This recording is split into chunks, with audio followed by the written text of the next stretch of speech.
Good evening.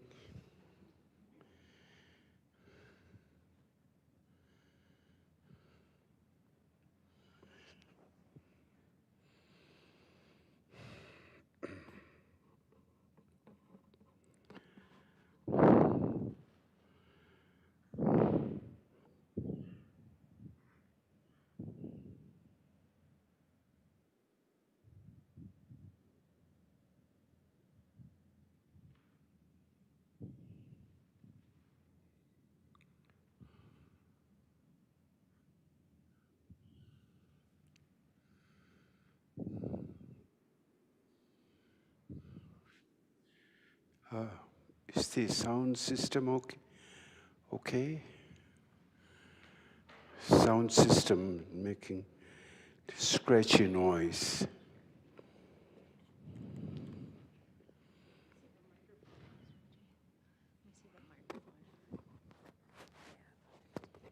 That's bad. Okay.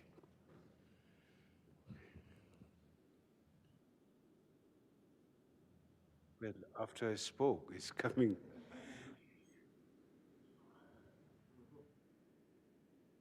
You see?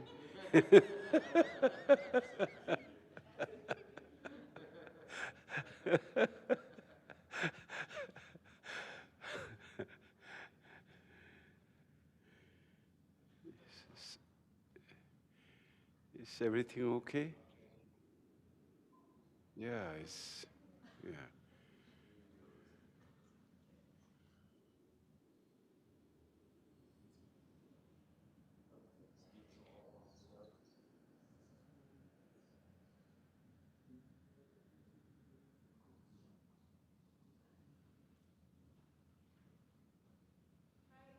Hello? Hello? Guess maybe okay now.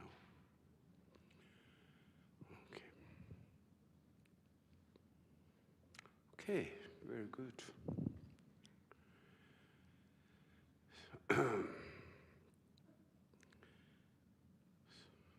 So today is a very special day on Buddhist calendar. It's the day that historical Buddha went to Tushita realm to pay back kindness of his mother. So it's a Mother's Day, like from the very important Mother's Day. And I think in America it's beautiful, there's Mother's Day. It's like paying back kindness to the mother. So that's the whole thing, same principle.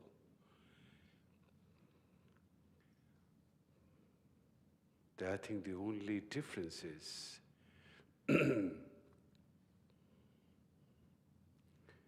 we, of course, when we celebrate our Mother's Day, we take her for a dinner or, get some gift for her, like that.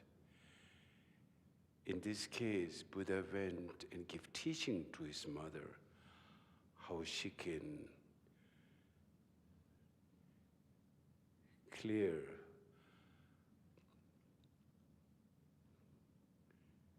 and tonight the subject is chaos, transforming chaos. I think that's exactly what Buddha went and gave teaching to his mother, how to transform chaos. And the origin of chaos is ignorant. How to transform that. So that is the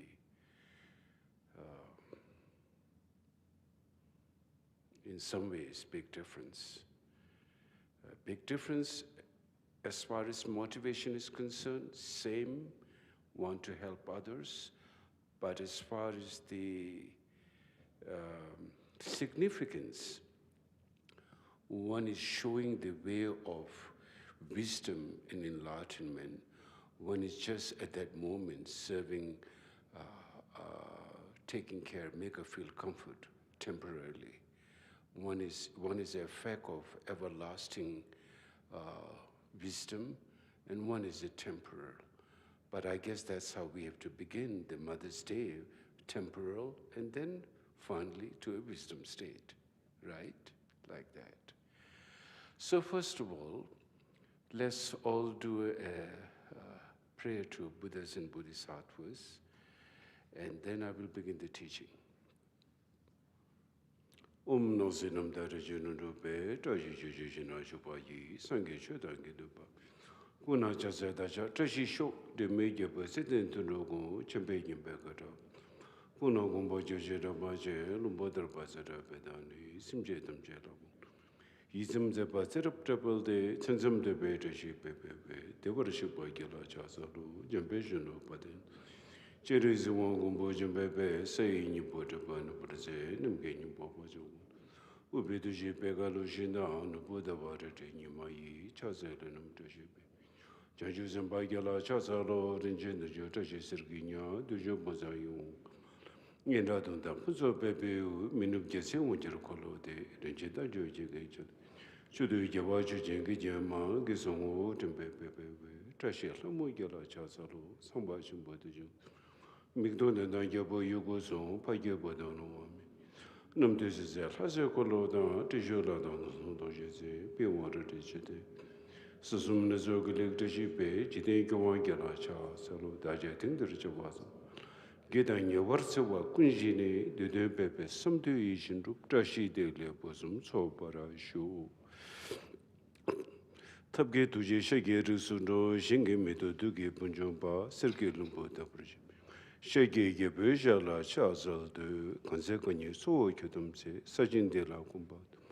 Money Jitin de na Chhoje so, there's a Kepakula chancel de Sidenji Kerabuzirki, Dalu Timumpa, Rapsele, Katan de Jujun. Lodro Pepena was it also, Sidenji Kerabuzirki, Dalu Timumpa, Rapsele, Katan de Jujun. Lodro Pupeno was Seldusu, Sidenki Kerabuzirki, Dalu Timumupar. Kadan the Jujun Tobai, Lodro Pupeno was Seldusu.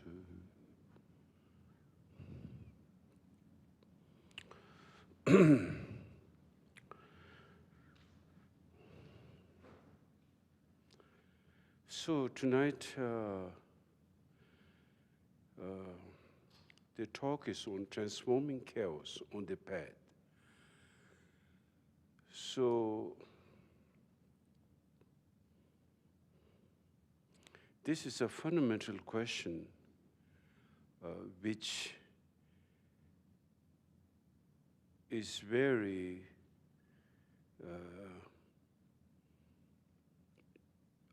how to say in English, a question which is in connection to every one of us.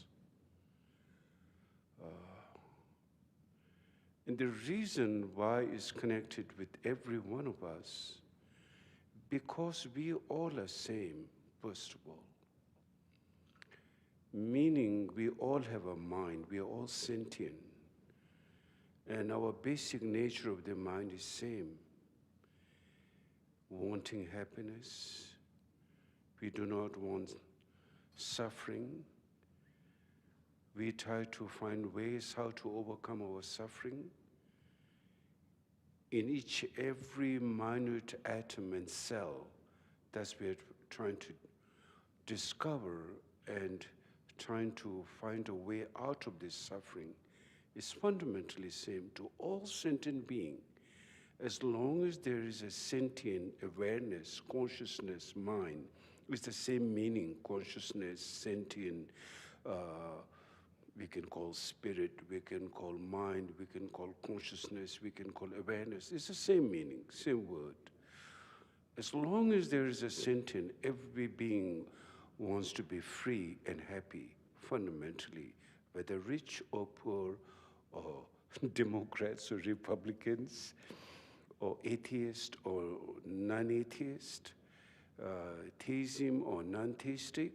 We can have all those labels, but fundamentally one thing is same. We just want to be free and we just want to be happy. That's period. That's where it starts from. Once we know that we are all the same, whether we are born in Asia or born in Europe or born in United States or born in Africa, no difference. That fundamental feeling notion is want to be free. And then we know that just the color of her skin, or the shape of her nose may be different, but basically we're all the same feeling. Not only human being, even animals, they want to be happy. They want a dog would like a good master instead of a bad master who will kick the dog out or don't feed it properly. They don't like that. They want someone to be caring and loving, not only human beings, but even in animals. So once we understand that the nature of all beings are same, wanting happiness, fundamentally not wanting suffering, then it shows the way to tackle that chaos and confusion happening, their pattern again and again in our life. It would be the same method, one method, because mind is same mind, and if this same mind confusion can be tackled with the same method by all beings. There's someone in America doesn't have a different method versus someone in Asia or someone in Africa. The same method. For example, when we look into very simple example, like a dog, if the dog feels very hot sunny day, they simply go to a tree, underneath a tree, and finds a shade so where they can cool themselves.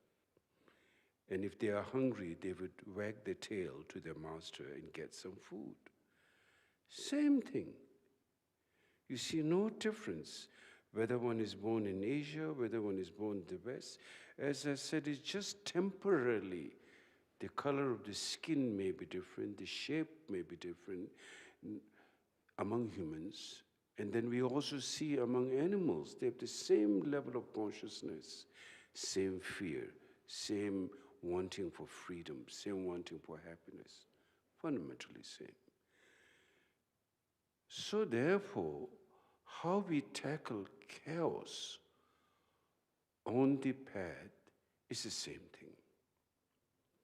So needless to say, excuse me if you get bored with this word, I keep repeating again and again, compassion, it's important. Really. Sometimes we are tired of hearing word compassion so many times. But we haven't really understood that deeply what compassion means. And if you want to understand much deeper what really compassion means, it's good to study the Bodhisattva Avatara teaching of Shantideva. There's nothing like it in this entire universe, you can say, once you read it, what really meant by compassion. So that is what we need day to day in our life to tackle confusion and transform chaos on the path. Now when we talk about chaos, there is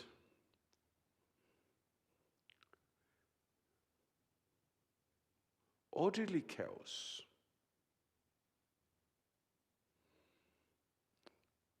So orderly chaos happens in all aspects of our confused life.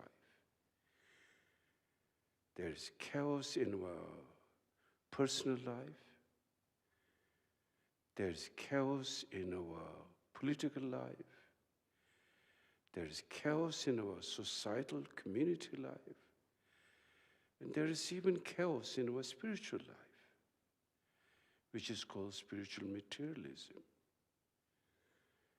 which includes puritanical ideas, which includes fixated to extremist religious fanaticism. Those are all spiritual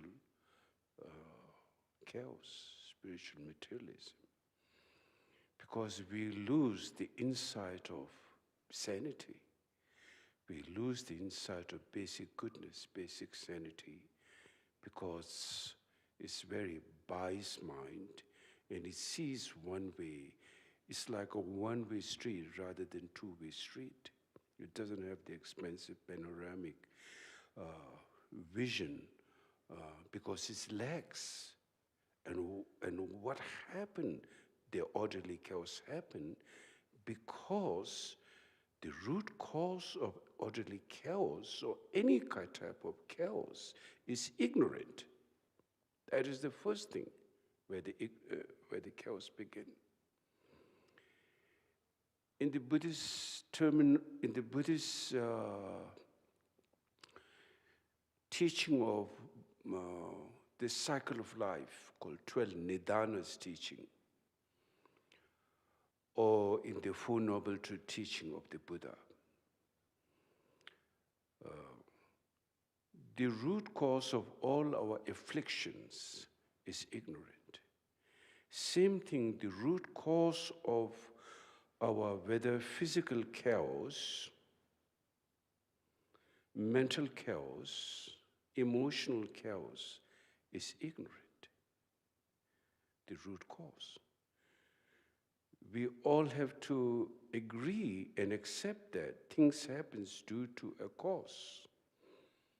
To say that things happen without any cause, that's not very scientific, nor is logical. There was a question of debate. Well, those are maybe theological argument, theological debate. Creationism versus evolutionary basis. Evolutionary basis is based on cause and effect, while creationism, it may be safe to say, denial of cause and effect.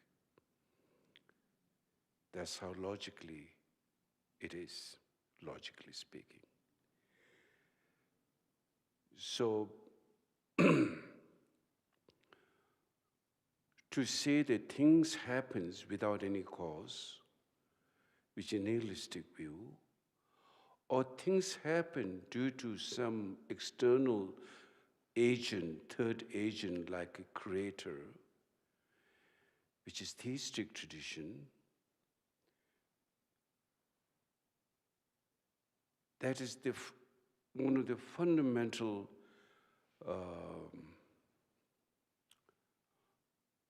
observation when we try to look with the unbiased mind.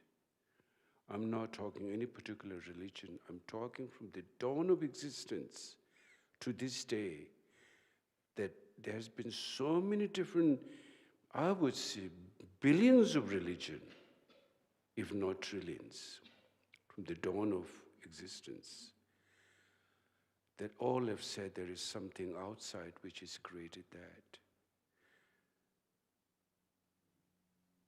Or the other extreme of nihilism, where things, there is no creator, there is no good, there is no bad, there is no cause, there is no effect.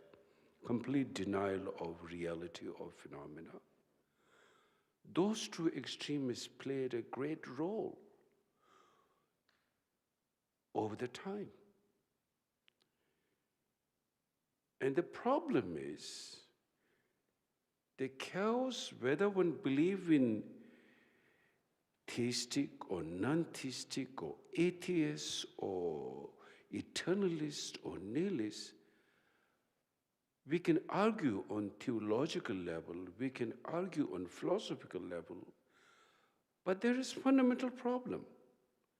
Fundamental problem, chaos happening in our life. Here and now, very simple. There is, as I said, emotional chaos, physical chaos, all kinds of chaos happening all the time. And we are stuck here with that. How do we deal with that? What is the cause? Or what do we need to know how to deal with chaos? How to transform chaos? If we have to transform chaos, we really need to know how the chaos begin and the nature of the chaos. That's called the chaos of samsara. As I said, the ignorance is the root cause of all our chaos. So now learning about ignorance becomes very important then, actually. What is ignorant? How that prevails in our mind? How its function? I think learning about that is extremely important. It is said that learning about samsara is, if you want to know the nature of nirvana, liberation, you need to learn about samsara. Because without understanding samsara, you will not understand liberation from that. In other words, learning about what is ignorant and what is affliction, where does the affliction arises, and how its functionality happens in the course of its pattern and action and reaction, and the ground, we are talking a ground. And we would say the reality of ground right now, we say our own sense of identity, our own personality. If my name is John or Mary or whatever, we each one of us identify with that, and our aggregates, our emotion build-up, our perception, our feeling, sensation, that's how we identify ourselves. We feel that's who I am.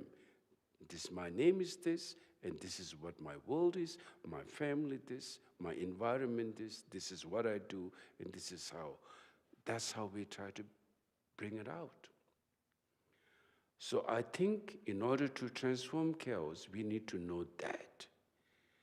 We need to hit the very spot where what is the root cause of that, and that basic ground. I think that is important to learn and study about. For that, in a much, you can study the 12 Nidanas, which can be very helpful. Or you can study the Four Noble Truths, where Buddha first explained, he didn't start with the word glory. Buddha started with the word suffering, which has become very interesting because, Pope John Paul II, he wrote a book. He wrote the book of the faith, I guess, something like that. And he said, people of the faith. People of the faith was the Abrahamic lineage, Judaism, Christianity, and Islam. They share the same root, Abrahamic lineage. And Pope called the people of the faith. Then Pope spoke about Buddhism. And Pope seems to have lack of knowledge of understanding of Buddhism. And Pope John Paul say that Buddhism speak about gloomy things. Buddhism speak about suffering, doesn't speak about glory.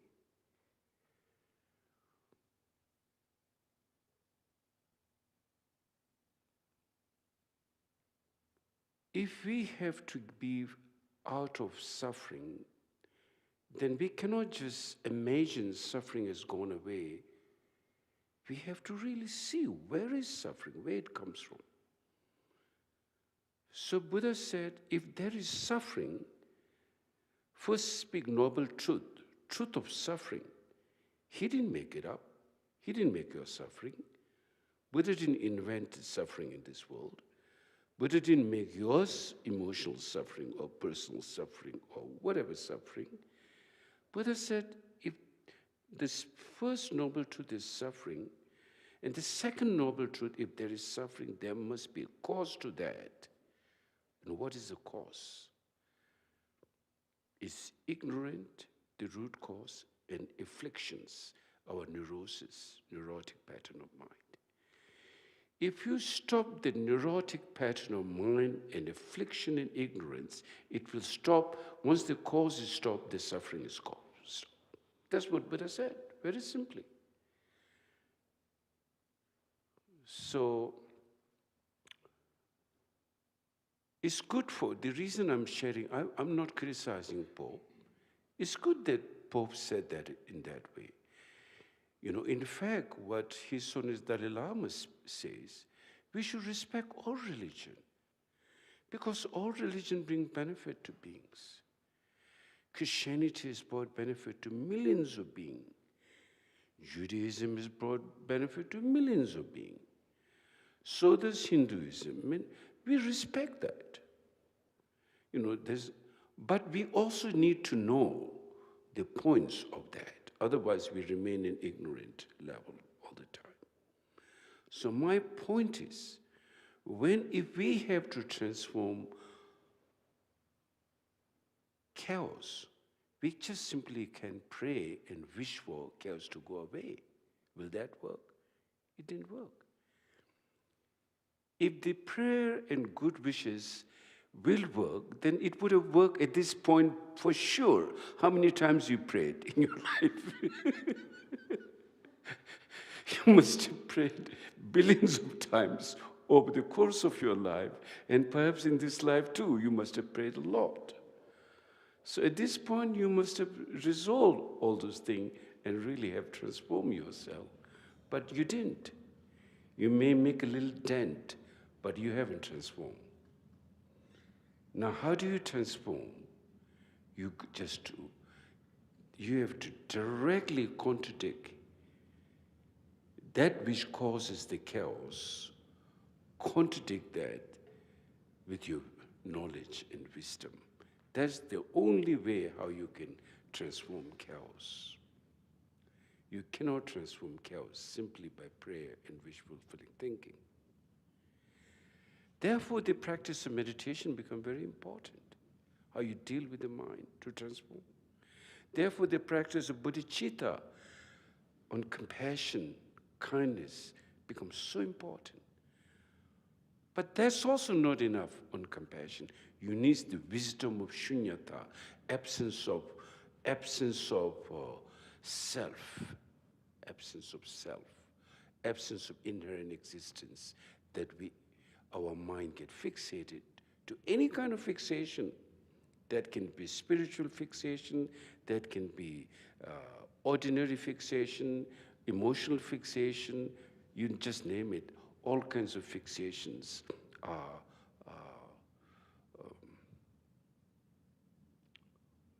all create chaos. All create chaos. So you can say like the birds would need 2 wings in order to fly. There's the practice called the relative compassion and absolute compassion. The relative compassion is, being gentle to yourself on the path. If you become really harsh on yourself, my spiritual practice, I should have so much compassion. I have this ego, it's not right. If you try to be so harsh, that's also not very skillful. You have to be patient. The word patient really requires how you deal with your emotion, how you deal with your meditation, how you deal with yourself, how you deal with washing your clothes, cooking your food, driving. You need patience in your mind, you don't fall into the trap of chaos, because there are so many side traps on the path of life. So therefore, the practice of meditation becomes extremely important for transformation of that basic ground. And when we talk about basic ground, it's quite pervasive. It's quite pervasive. Let me give you some example about basic ground. Because the question here is, unless we are not able to recognize the basic ground or transform it, there is no way to transform chaos on the path. Just a little bit here and there, yes, possible. Some level of we say random kindness, yes, you will be able to deal a little bit with some level of random chaos once in a while. But in order to transform on a fundamental level, you need to recognize the basic ground. And so basic ground, what we're talking is mind. We are talking this mind. And the confused part of the mind,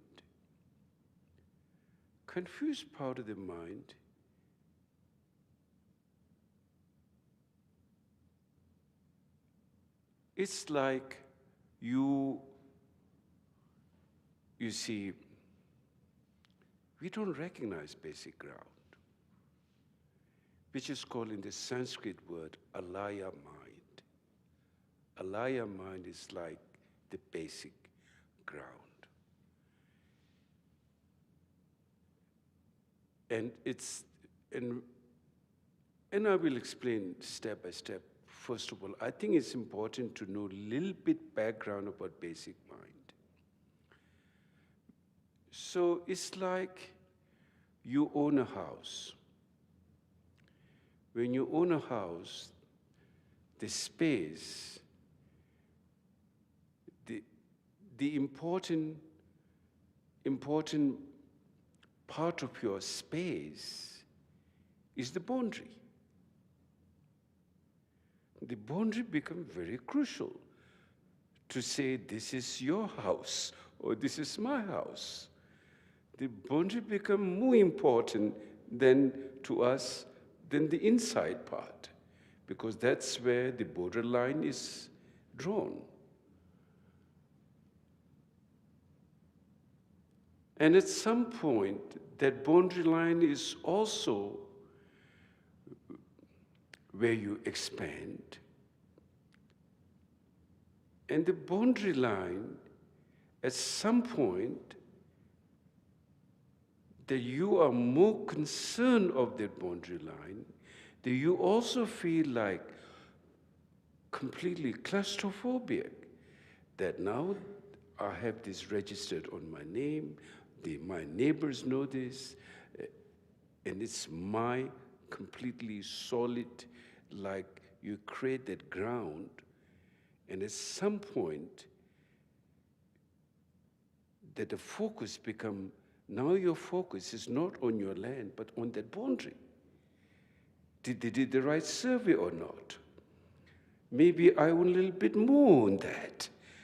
So your whole life is on that external boundary than your home.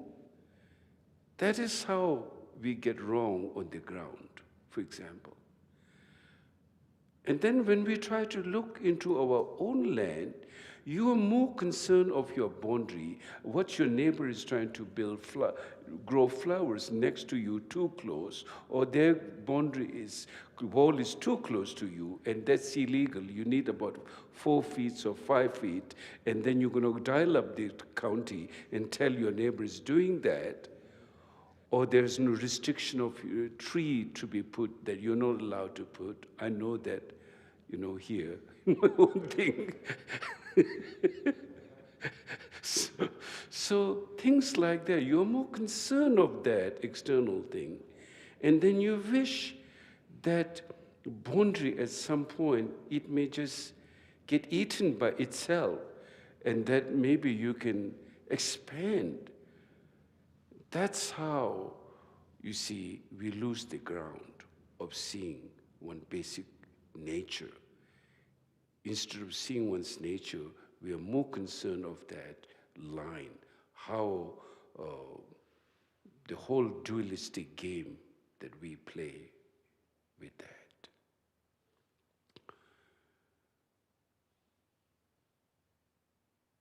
And then when we try to look deeper, as far as when you're sitting at your home, you try to think about your own space.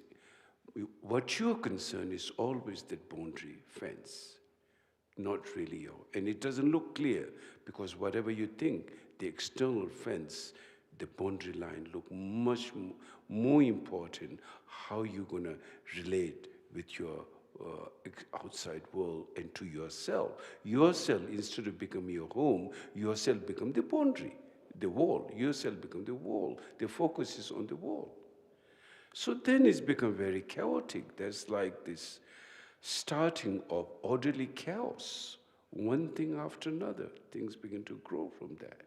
It begins to be very pervasive from that. So in the Sanskrit term, not knowing oneself is called ignorant, of course, but the definition of that is alaya mind, means the mind which holds all our information, thoughts, habits are in that big, like a pond, your vastness like a pond. That's called alaya mind. And alaya mind itself is neutral. It takes everything in it. It takes your good memory, bad memory, your ego, self, your whole affliction, neurosis is all stored into that. It's more like an open, neutral ground. And when you try to look into it, it's not clear, it's fuzzy. The more you look into it, it gets fuzzy. And when do you try to look to that? When you do sitting practice or meditation. When you do meditation, when you go into a sense of like not knowing, like bewildered man state of mind, that is what it is, not knowing yourself, not knowing the basic ground. And if you meditate further into that bewildered state, then it can make you stupid. Your mind will become stupid, and it says that you could be born as a bear or groundhog in your next life, because they just like get hypnotized like that. So it's not good way of meditating. When you meditate, if you fall asleep, drowsy, sinking, not knowing where you are, that's not a good meditation. Because that space will lead you to further, deeper into bewilderment. And that's where things begin to brew.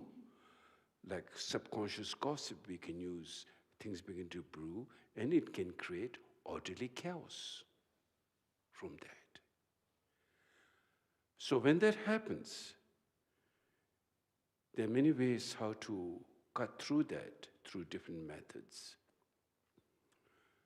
I think in the Zen tradition, they probably try to get out of that state by bending down, and the roshi or sensei would come and hit you with a stick to make you fresh, awake, because you don't want to be sink into that kind of awareness of not knowing, getting blurry, bewildered state, which is not good at all in meditation.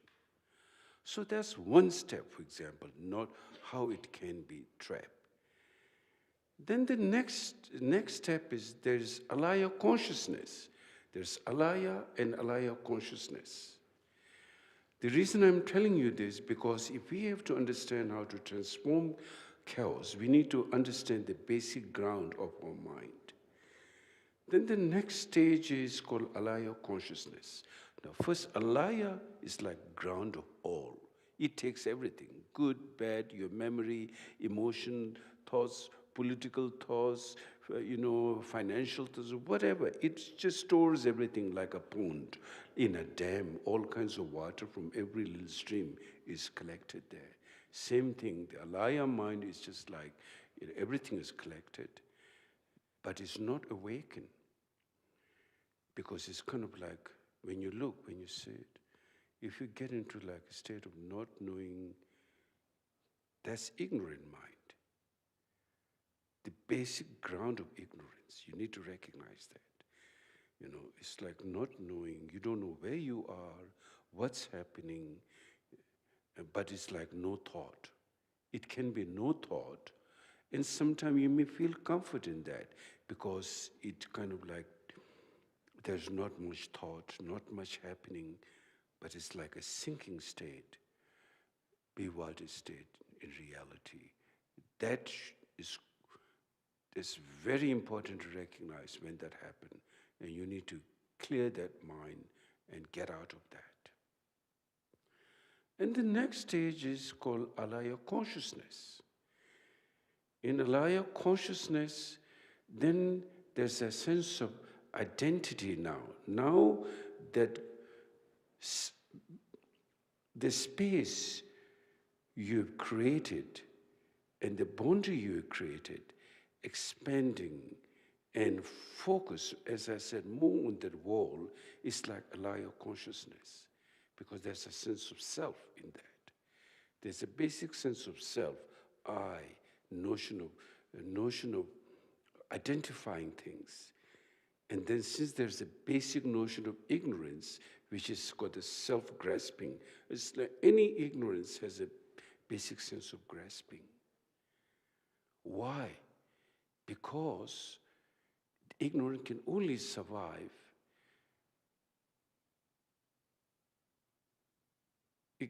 Ignorance can only survive by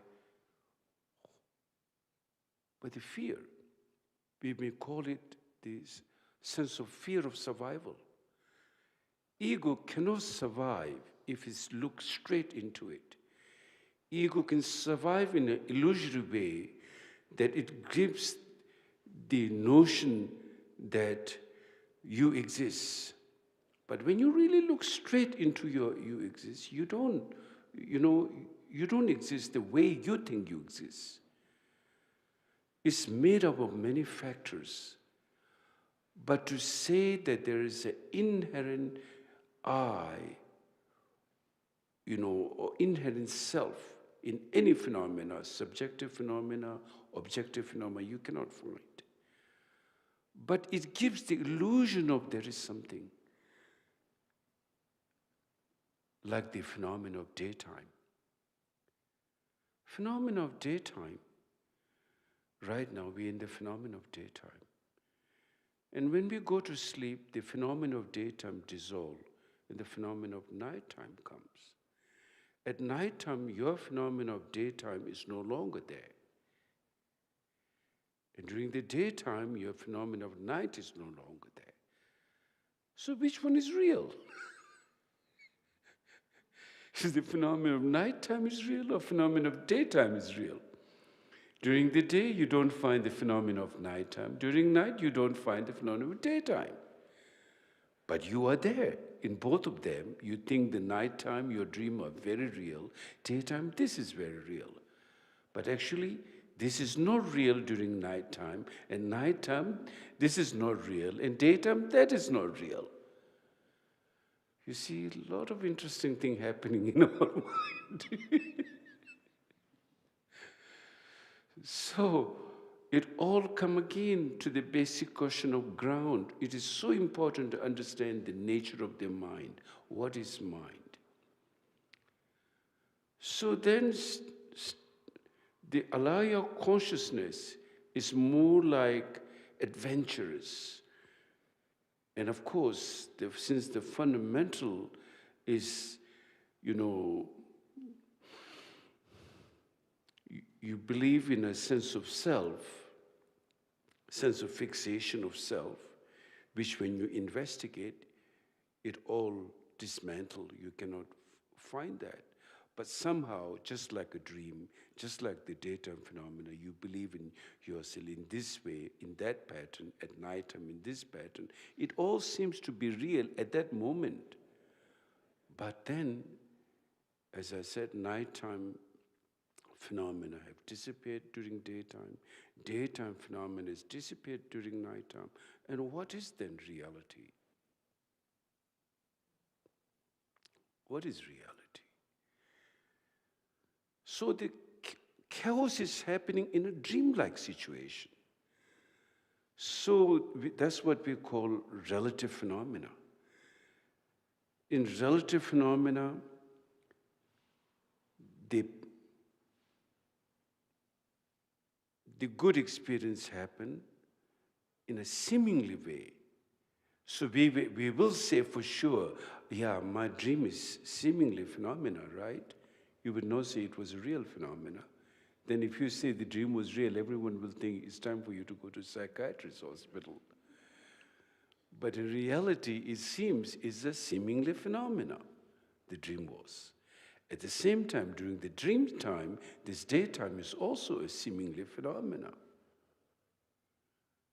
So we're living in a seemingly phenomena. It makes sense.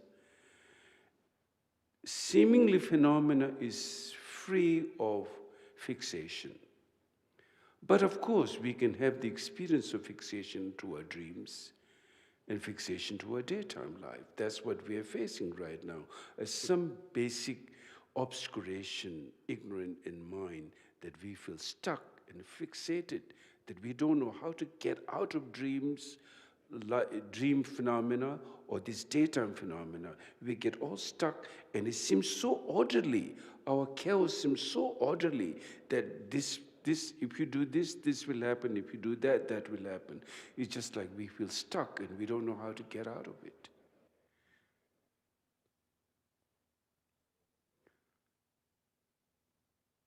So now, everything gets more problematic for us emotionally. Whatever we think, it adds up to that more fixation and being stuck in that duality.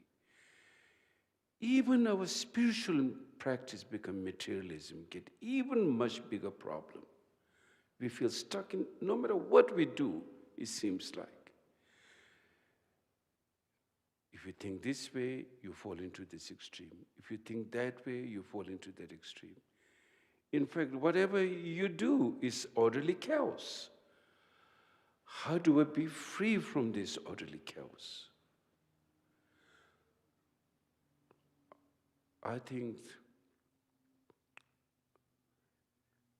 the good news is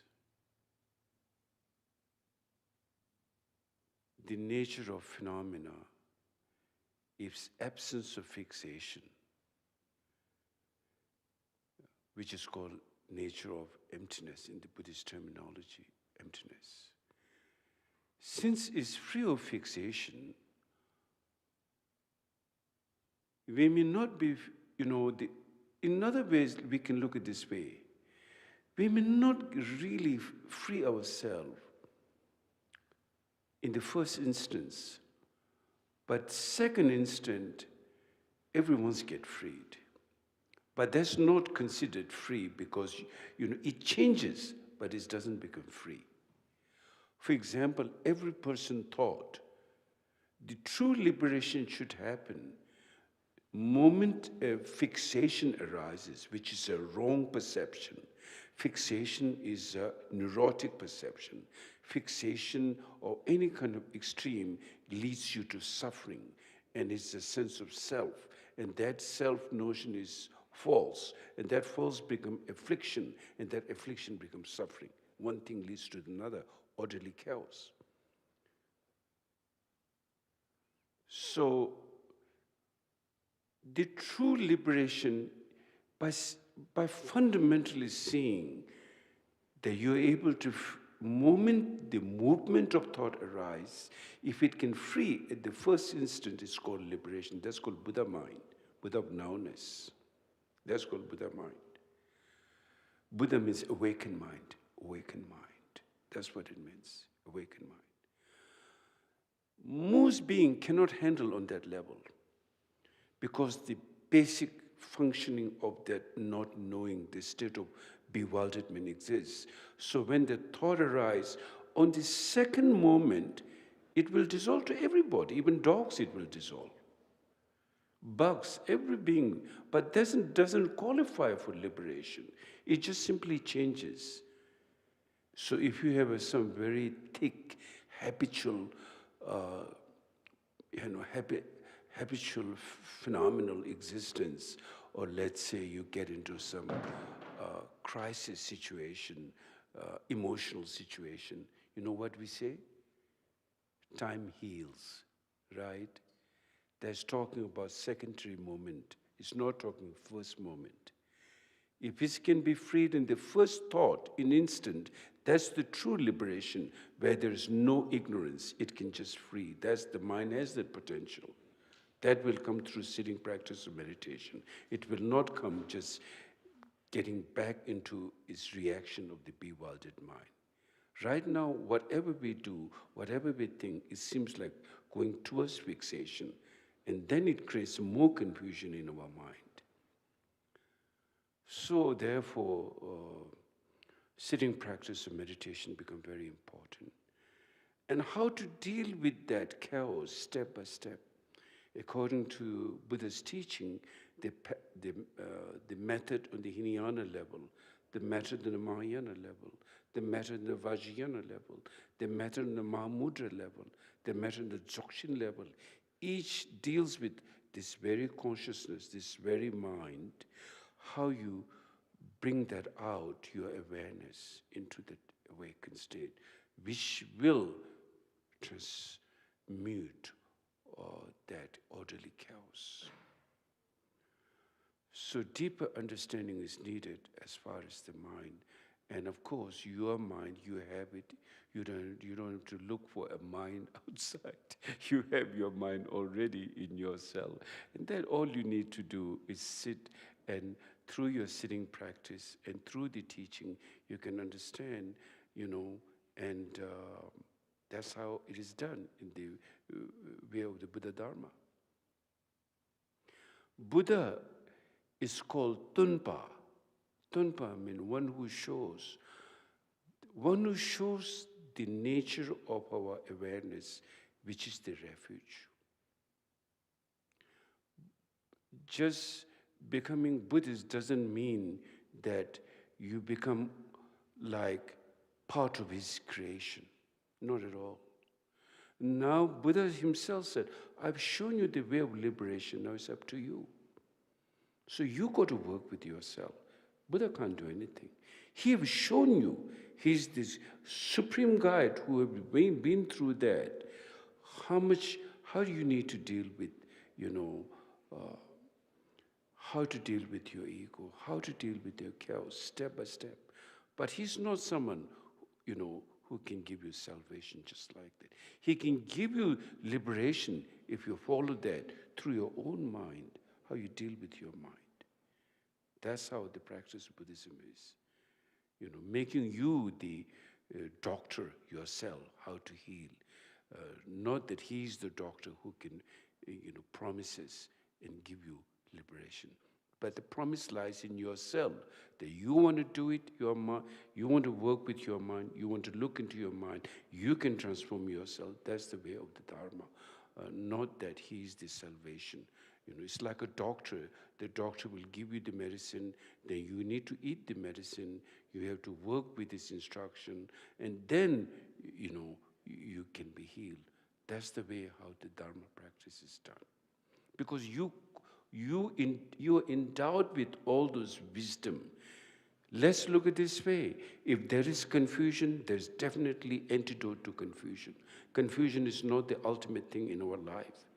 There's wisdom is even more powerful than confusion. So if there is samsara, there's liberation nirvana. If there is confusion, there is also the wisdom to overcome all our confusion and bewilderment. And we can do that through our own personal experience on the path, through our practice of bodhicitta, through our practice of meditation, step by step, go deeper, deeper, deeper within ourselves. And we can do that. It is there. We are not hopelessness. We can actually do that. And many beings in the past have come, men and women, endless beings who have achieved realization, being freed from their affliction and ignorance. It has been done in the past, it will be done in the present, it will be done in the future. It's just a question how much you want to work with yourself. That's all. That's all. You got to willing to work with yourself. You need mindfulness. For example, today we say why mindfulness is so important. Mindfulness is very important to know the chaos. That how we can prevent chaos on the path, step by step.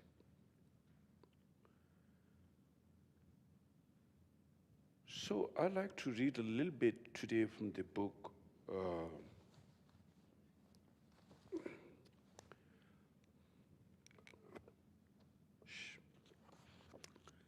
This is from Chogyam Trungpa Rinpoche's book.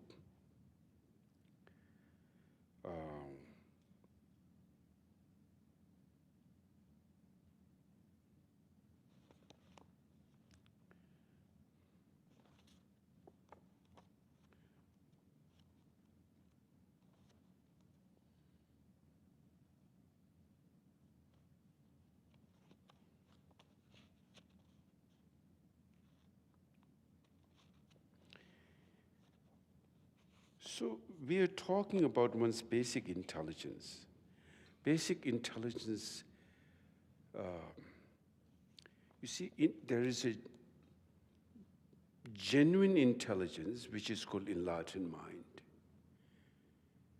And then there is misconstrued intelligence which is called trap and bewilderment. So here really we're speaking about intelligence. In order to study and practice Dharma, you have to use this intelligence. Otherwise, it's not possible to understand Dharma. Because Dharma doesn't provide any blind faith at all, blind spot. There's the way whole Buddhist practice, Buddha said, don't take my word because I said so. Check it and analyze. Like if you buy a piece of, let's say, 1 kilo of gold, you want to break it and see if it's genuine gold or not. Is it mixed with some iron or what? You want to make sure. Likewise, you want to make sure that,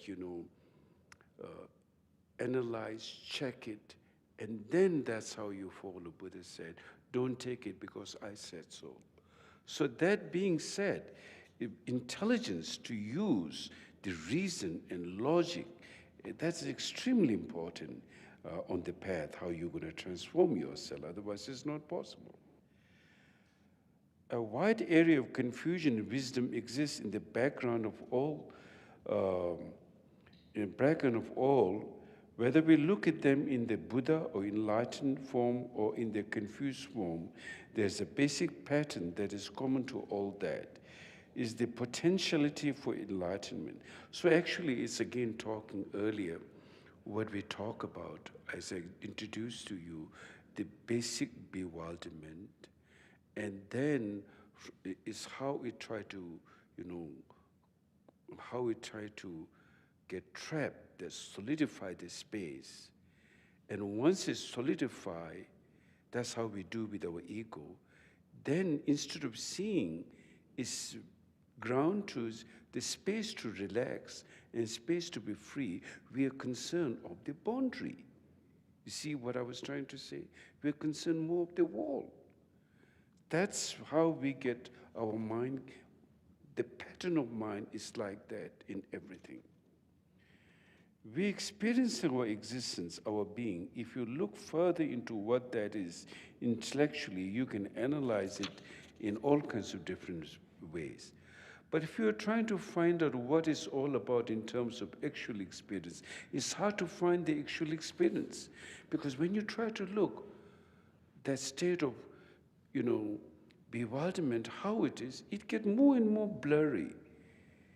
If the confusion truly exists, His Holiness Dalai Lama says, and in the Sutra teaching explain, if confusion truly exists, then it should get clearer and clearer and clearer.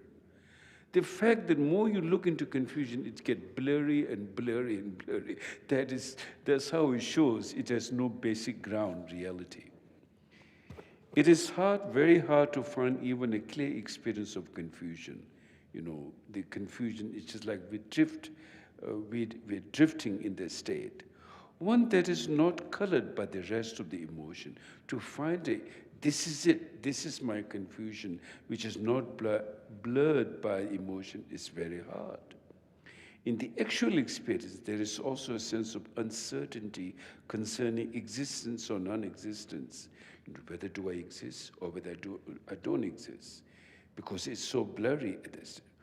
Both being the same thing, it is not that we have a vague perception. It's very clear perception, but it's undeniably clear. It's basic confusion.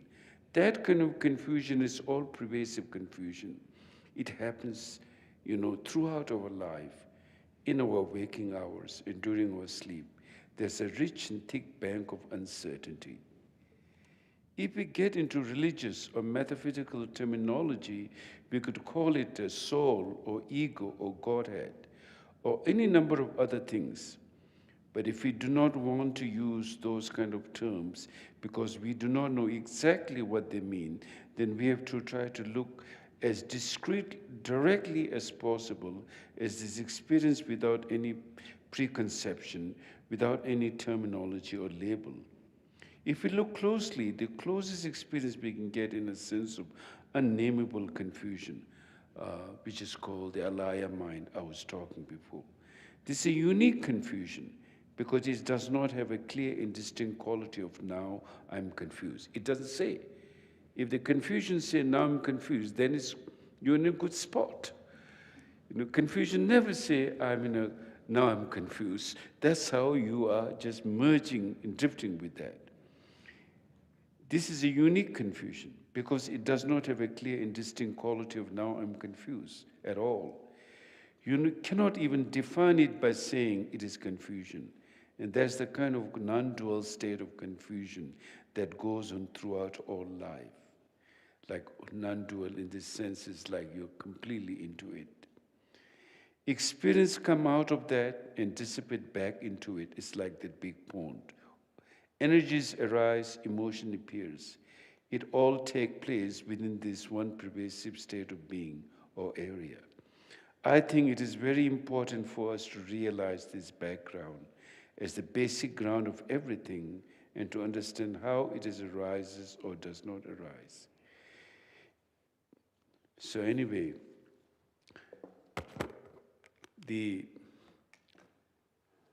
way to meditation become extremely important. How to overcome that, to recognize that. It's like a transformation, as you keep sitting and sitting, at some point when you deal with like for example in the meditation practice, how to deal with drowsiness, how to deal with excitement, how to deal with thoughts, at some point you gain confidence in your awareness. And then you know how the things which are extremely difficult to deal with before are no longer that difficult. You can work with your mind now, which seems almost impossible to work with our mind earlier because it's just like completely chaos. It's out of order, orderly chaos. If you want to put it in a nice way, orderly chaos. And then at some point now you're able to deal with that and you can have some kind of sense of humor, finally. We didn't really have a sense of humor. Our minds get so serious, caught up in that orderly chaos.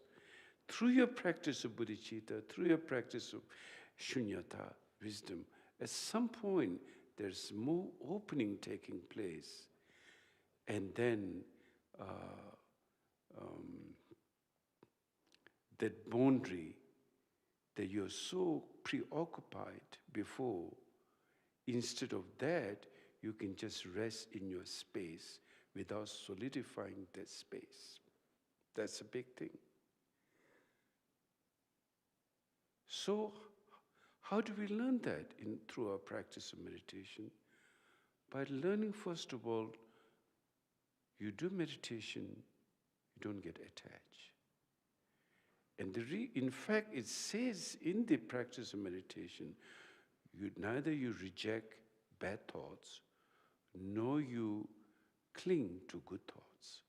Treat both good thoughts and bad thoughts equally, and when you're doing sitting practice, have a wakeful state of mind. Not like drowsy, sleepy, but wakeful state of mind.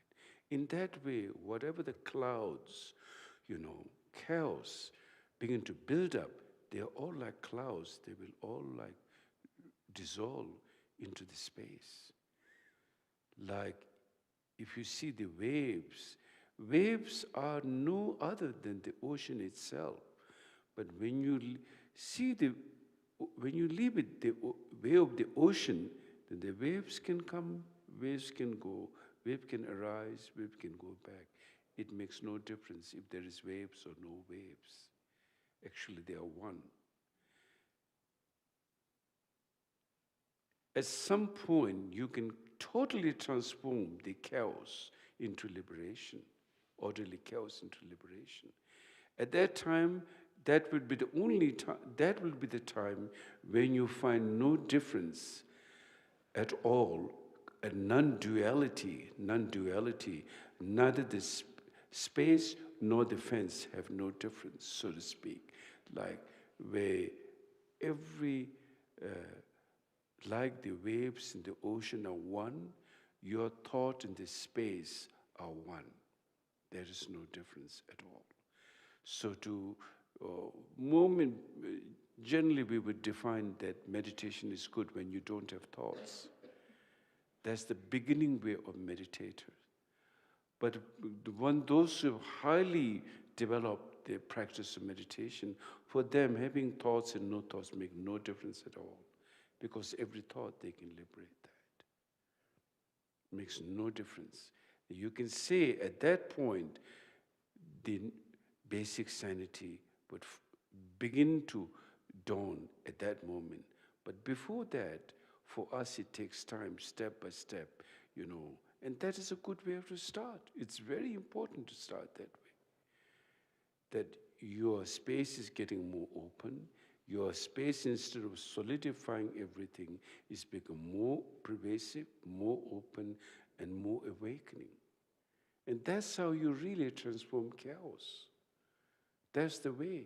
And through the practice of bodhicitta mind on the Mahayana path, and though there are different methods on different stages, but that's fundamentally the way how to deal with that. Yeah. So then we can have some discussion if you have any question on this.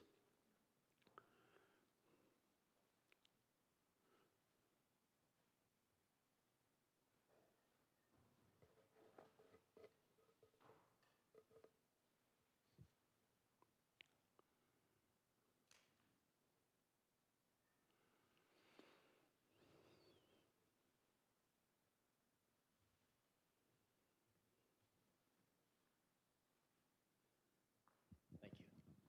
Hello, Rinpoche. You mentioned this sinking feeling. I don't think that's on, but that's okay. You mentioned this. Actually, we have to do it. Is that better? There we go.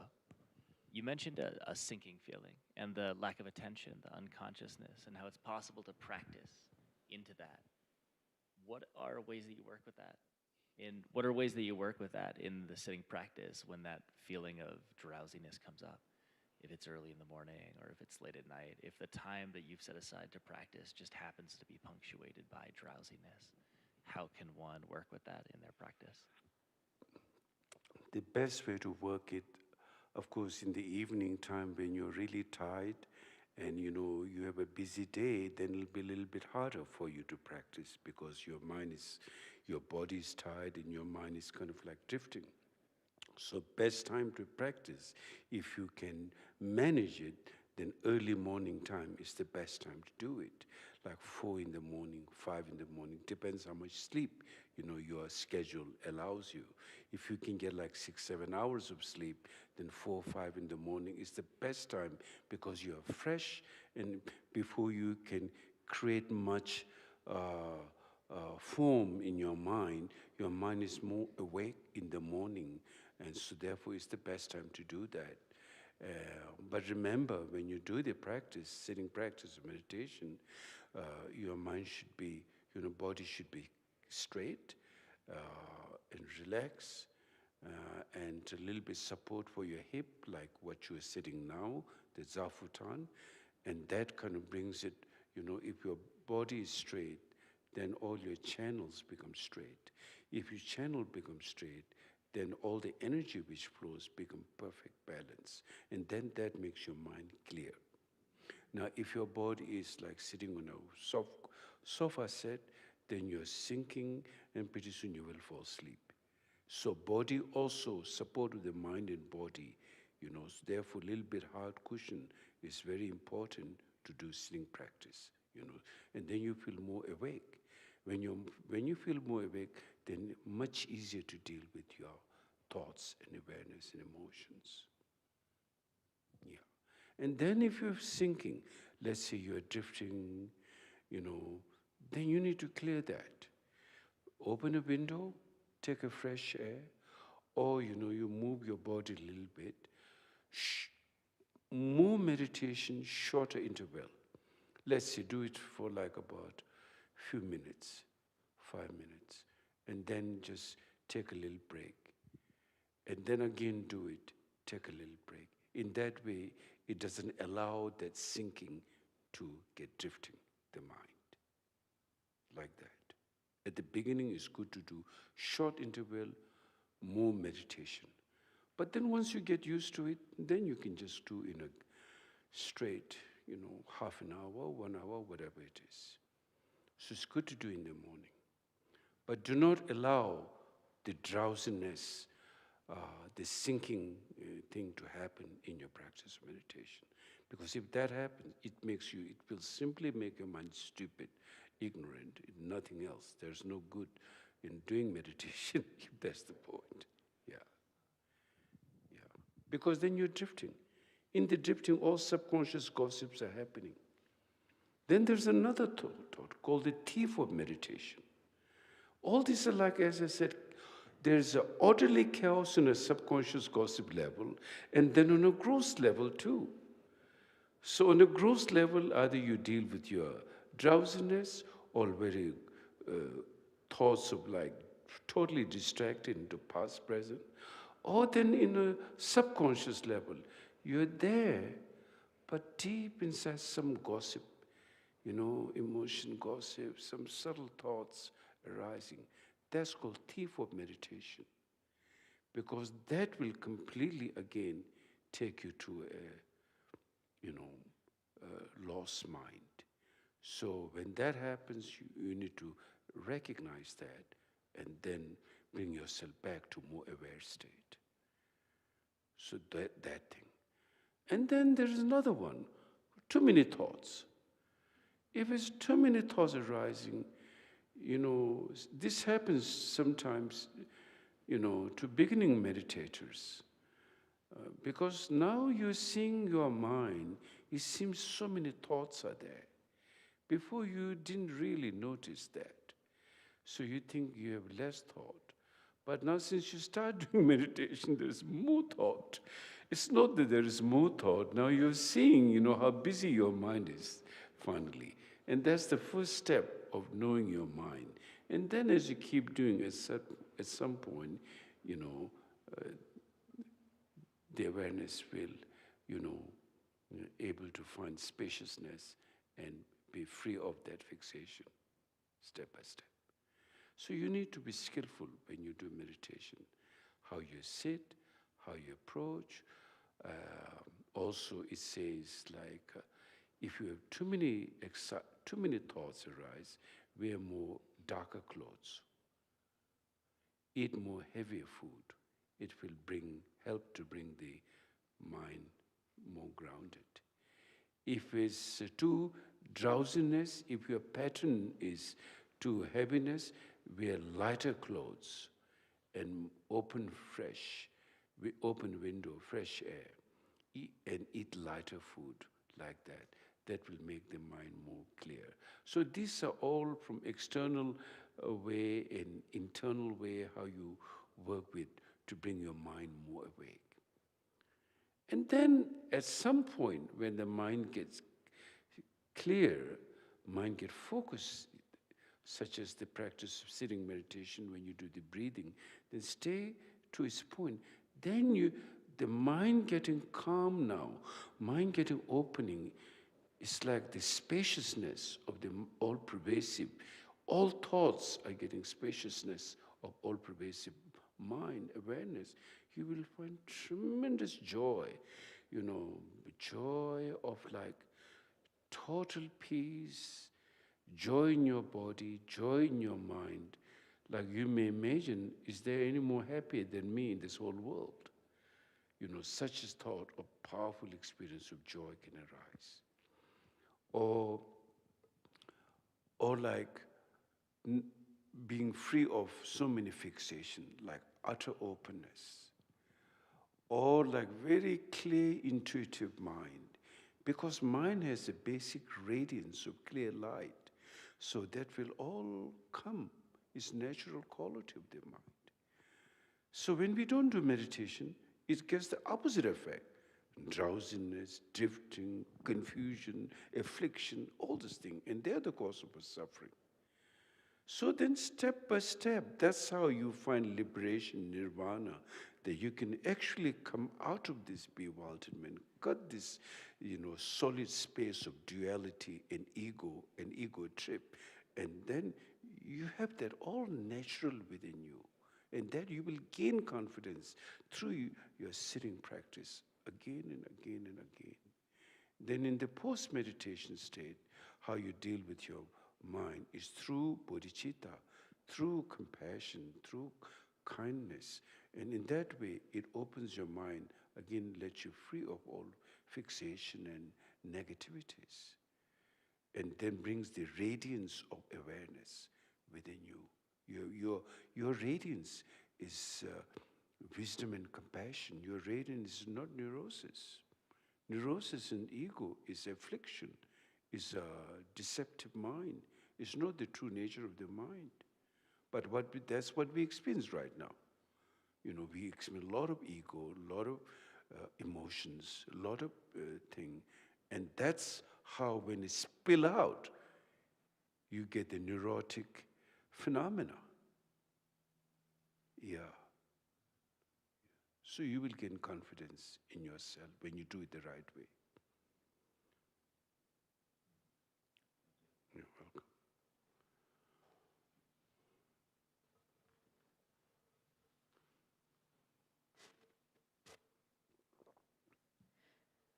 Rinpoche, this question is from Tara. You see, we have so much inside the enlightened mind. Right now, everything is a struggle. Including spiritual path is a struggle, isn't it? Yes, I have to do this, I have to be kind, I have to work with my mind. All this is a struggle. It is a struggle. No, yes, let's admit that it's a struggle. But you have no other option than that right now, because that's what your confusion, you can't blame nobody, but that's what your confusion lead into it, to the stage. Now, whether you can work it out or not, yes, you can work it out. And that's what the path shows very clearly, step by step, how to work with that. Yes, you can. At some point, it will be effortless. You see, if we have to keep effort, again, we are fighting duality. If the ultimate goal of spirituality is to be kind, guarding the kindness, and averting the negativity, you're fighting against that.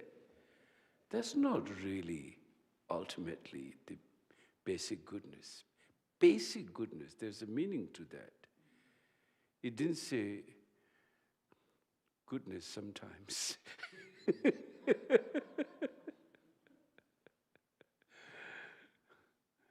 That's what say every being is a Buddha. Means every being is awakened mind. One have to recognize that. Yes? Thanks, Rinpoche. This question is from Tara.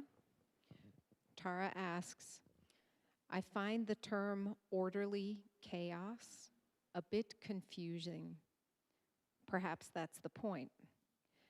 I wonder if Rinpoche means relative mind, the familiar way in which we fabricate our world with expectations. Orderly chaos means, as I said, the fundamental of orderly chaos is ignorant. You see. And in fact, we can go further, like for example, within ignorance, there's ignorance of not knowing the cause and effect, what brings happiness, what brings suffering. And ignorance of, the next ignorance is ignorance of not knowing the reality of phenomena. There are two different kinds of ignorance. And there's even furthermore definition of ignorance, the self-born ignorance, the labeling ignorance. Those are all how early we are talking about the fence and solidifying the space and getting so caught up with the boundary than the space, so caught up with that, how we have solidified. So all these are part of that ignorance, how it plays the misconstrued intelligence, we can say.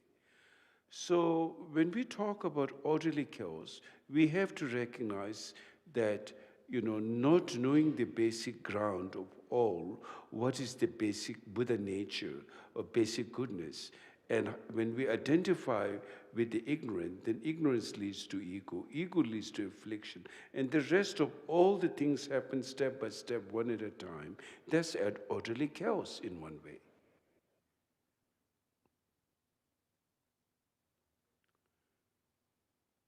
Is that clear or not clear? That's clear, Rinpoche. Tara, does that sound clear to you?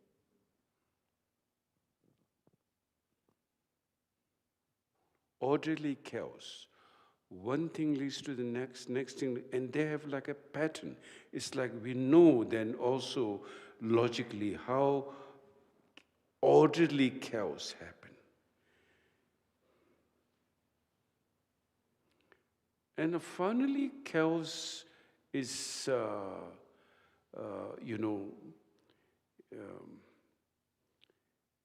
it's ordered to a certain point, then it's just like drift in like total bewilderment.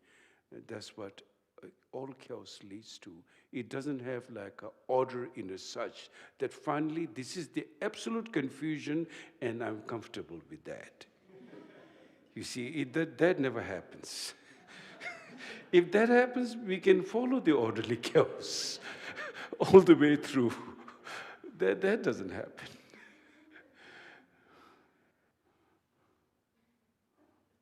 So confusion is, the more you look, the more bewilderment it will create. It won't create any clarity. If there's a clarity, then that's not ignorant. Rinpoche, I think I have a series of small questions, if that's okay. So the other day, for example, I had like a very heavy day. I went to bed, I put my head on the pillow, and my mind, I was just observing the chaos of my own mind, all the different situations of that specific day.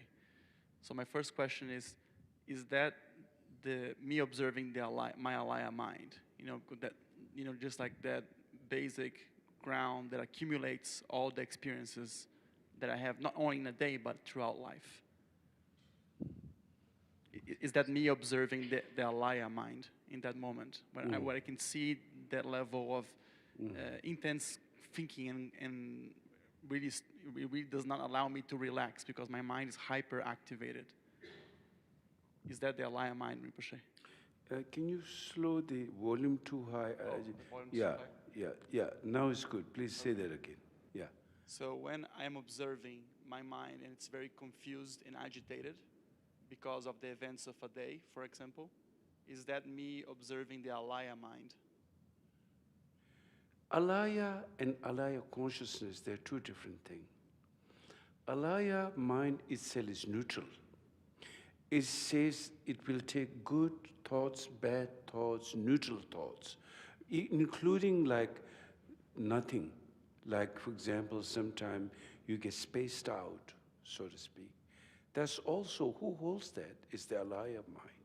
It's called ground of all, and it's a neutral ground. It doesn't say good, it doesn't take side of the good, it doesn't take side of the bad, it doesn't take side of anything. But it's kind of like a bewildered state. It's a bewildered state. That's our fundamental kind of right now, most being, all being, unless enlightened being, all being live in that kind of state of mind, that bewildered state, not knowing, like everything comes, but when you look deeper, it's never clear. That's alaya mind. Alaya consciousness is then the sixth consciousness. For example, eye consciousness, you see the form. Ear consciousness, you hear the sound. nose consciousness, the smell. There are not 6 different kinds of consciousness. It's like one consciousness with 6 different facets. Or then there's the 7 consciousness, like the notion of, it's called all the phenomenal world system which holds on it is called that's the sense of ego, the basic neurosis, holding that. That is where when you step out of the alaya mind, the alaya consciousness begin to function. Now, if you look at how the development of consciousness, like for example, when you look with the eye consciousness, for example, when you see things, you will not grasp in the first instant. If that is yellow, if you're seeing a yellow wall, first instant does not judge if it's yellow. Only in the second instant it will perceive that's yellow. This is good sound, this is bad sound. It's on the hearing. First, when you just hear a noise, if you observe, just like that, you will not recognize. Only on the second instant, then it will say, oh, this is this person talking, or this is this sound, or this is this sight, or this is this smell, or this is this taste, on the second instant. So first instant consciousness is without conceptual, it is said. It is not that it's non-dualistic, non-duality enlightened mind, it's not. But itself, in a way, is non-discriminatory. It has got no judgment. But that doesn't mean no judgment is free of dualistic fixation. It doesn't mean that. It's just basically, it's just like a glance in a glance. Then only on the second instant, you begin to see that is gray, yellow, or red, or blue. Same thing with the hearing, same thing with the smell, taste, feeling like that. Yeah. So the alaya, when you begin to have thoughts of what you did in your life, then it's like the habits which you have stored inside, then alaya consciousness then begin to function and get into that state. But alaya itself is like a ground of all. It's totally neutral ground. Now that is called the imperfect alaya mind, impure alaya mind. Pure alaya mind is then the enlightened mind. It's also used, the word used, dharmakaya is also used, or it's also used the pure alaya mind and impure alaya mind. Pure alaya mind refers to dharmakaya mind, and impure alaya mind refers to dualistic mind, that basically bewildered state. So non-dual awareness, the true awareness, clear light, what we talk about clear light, Tibetan called Chhoje or clear light, which is true, the genuine awareness where there's no deception. That spaciousness where without trying to solidify the space, letting be the space itself by itself, so to speak. That is called the Dharmakaya mind, the pure alaya mind. So something like that. Thank you, Rinpoche. And then maybe the second part is, so the importance of me doing shamatha meditation, trying to stabilize the mind. Is that because by stabilizing the mind, I can go then beyond alaya mind? No. No? You don't go beyond alaya mind through shamatha meditation. Right now, our mind has, either somebody's, different people, different characteristics due to the different karma. Some have very, like drowsy sort of mind, a drifting mind. Some have clarity mind, more focus. Some are very intuitive. So different background.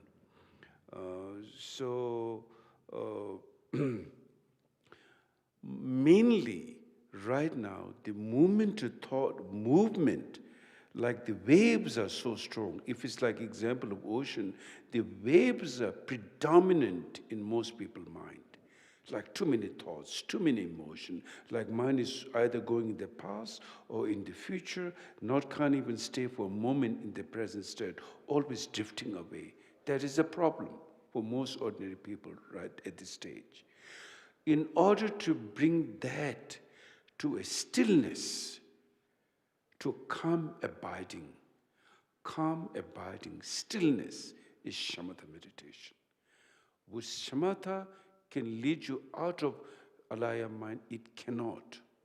Shamatha, you need to, first of all, shamatha is so important. First, in order this crazy mind to bring it down and have it like calm and still, that's the practice of shamatha will do.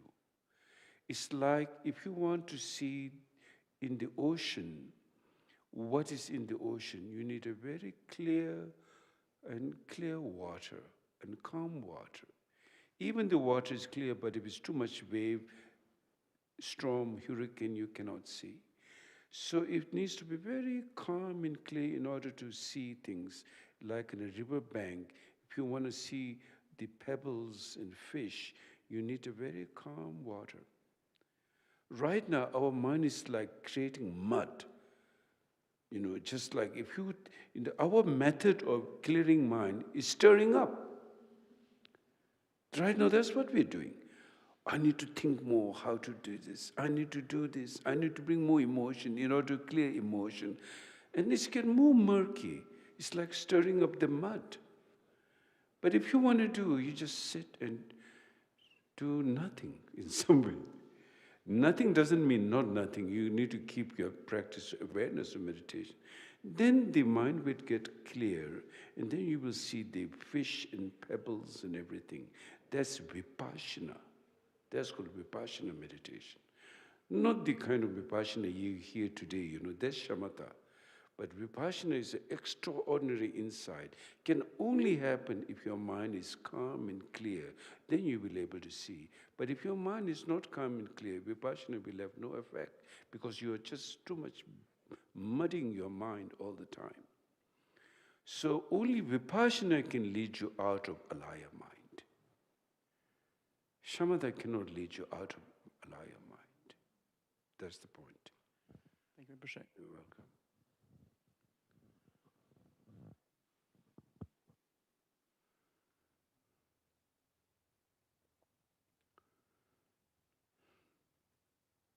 Question. Yes?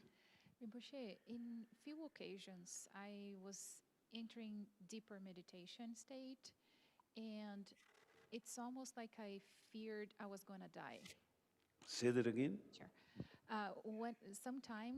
Few times when I was in meditation and I was getting in deeper meditation, there was a feeling that if I advanced, I was going to die. I imagine this is a fear of the unknown because I'm very far from that boundary. You are focusing more at that time on the fence and the boundary than the space itself. That's exactly what's happening. Well, generally, there's a saying.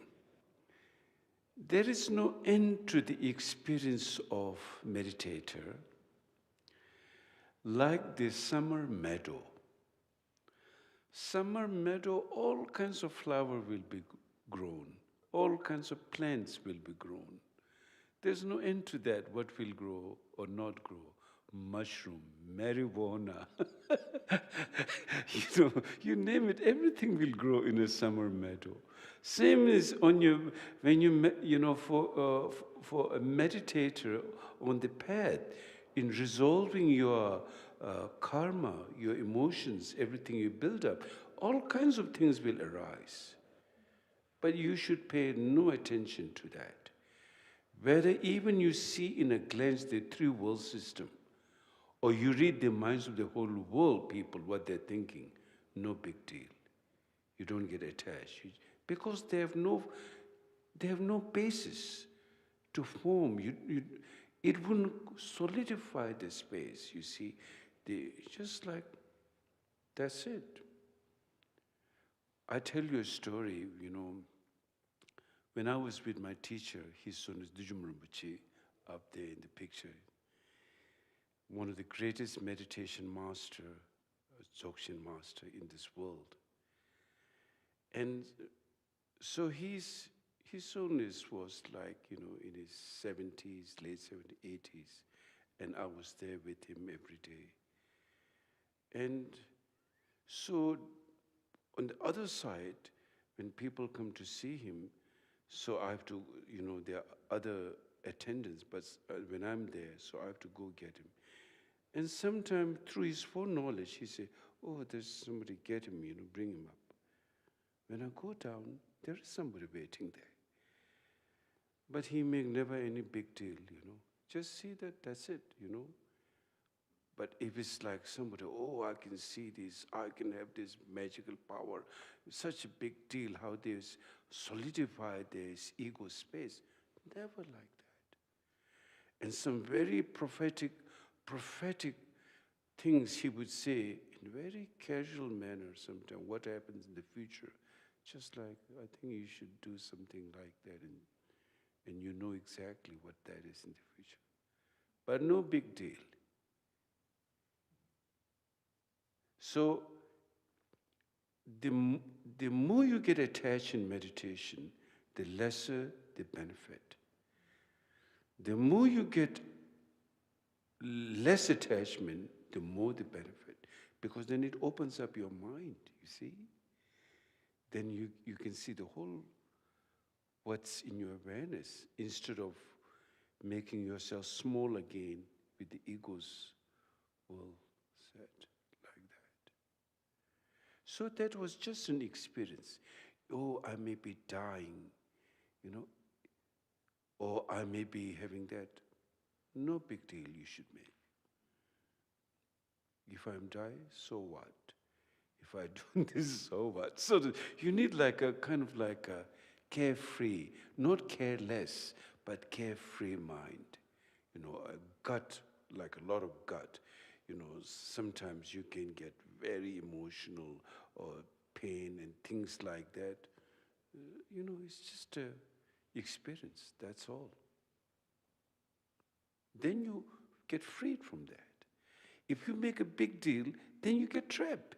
Exactly that's what your ego mind wants you to be small. Ego mind always wants you to be small. It never wants you to be open and free. The smaller you are, the more power it has. Right? That's how you have to understand. Yeah.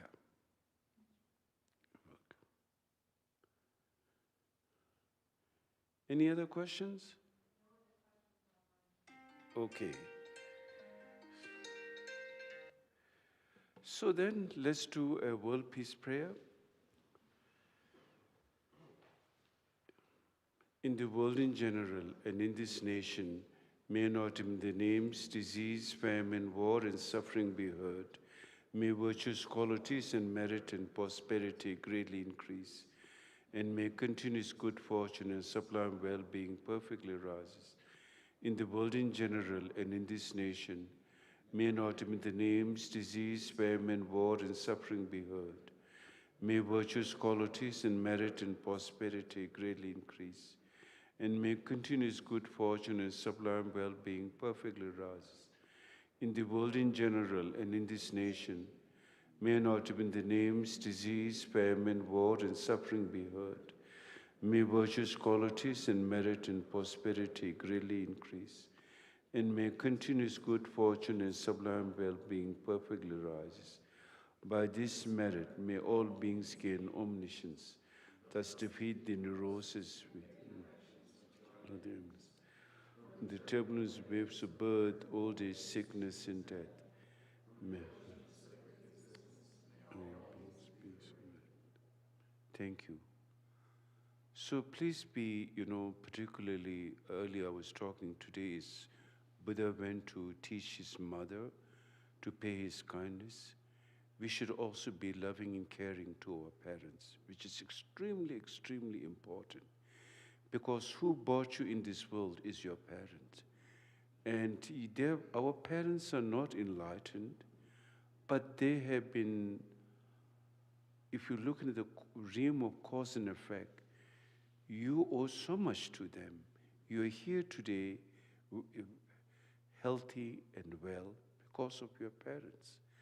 So we should always really care and do what we can to them. And you may not agree in everything what they say, but do your best to taking care of them and loving and kindness. And in that way, you'll be also treated like that, cause and effect, power of cause by your children. And you also show a way to future generations how to be compassionate being and how they can have a good life. But if we disrespect our parents, then we will be also disrespected by our children in the future. It's cause and effect. So it's very important. And then not only our parents, we must treat all beings with caring and love and compassion, which is the most important for our own personal well-being.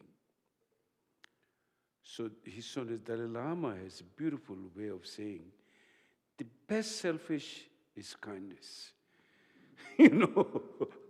Because then you will be happy yourself, if you practice kindness. Nobody wants to be with a person who is bad in nature, aggressive, Everybody loves to be in a compassionate environment, even dogs and animals. That's why we should practice compassion and really, most important practice. Because to be free from fixation will take time. I'll be honest, it will take time. The last time I went through on the Thursday meditation, I said, you can't beat the ego, you got to join the ego. You see, what that means doesn't mean you should engage with ego, but you got to be patient now. That patient, role of the patient comes, how to deal with your emotion. You can't be too hard. You can't force them. You see, no totalitarian system work in this world. The Russian-Soviet Union collapse. Communism collapse. Even China now, is more like a capitalist country. I don't know how the new political situation is, but basically no totalitarian system or no suppression ever works in no system, including as an individual. So how we have to deal with ourselves? You have to be compassionate to yourself. You have to, sometimes you got to be strong with yourself to do sitting practice, to be compassionate. At the same time, be gentle. How you can't really enforce your like a dictatorial or notion. You got to do this. You got to change. You have to be very skillful in dealing with yourself, and that practice will come through if you do your sitting practice of meditation. It will naturally take care of that every day. So I think those are, it takes time to change habit. It's like an evolving process, takes time. You can't expect it to change overnight. So you have to be patient in order to do that. You can't just expect you to change right away through one sitting practice of meditation or through one study of class. It will take time again and again. At some point you will change because neuroses have no valid ground. It is empty, devoid of absence of any kinds of fixation or that's how it is fundamentally. Therefore, the basic goodness triumph and ignorance can be freed. But you got to work with yourself. There's no one can do anything for you if you don't work with yourself. Yep. So thank you very much. Okay, everyone. Good night. Thank you. So we will do Thursday meditation the day after tomorrow.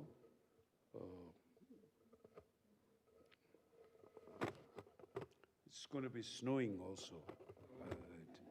Yeah, it's beautiful to see the snow. Yeah.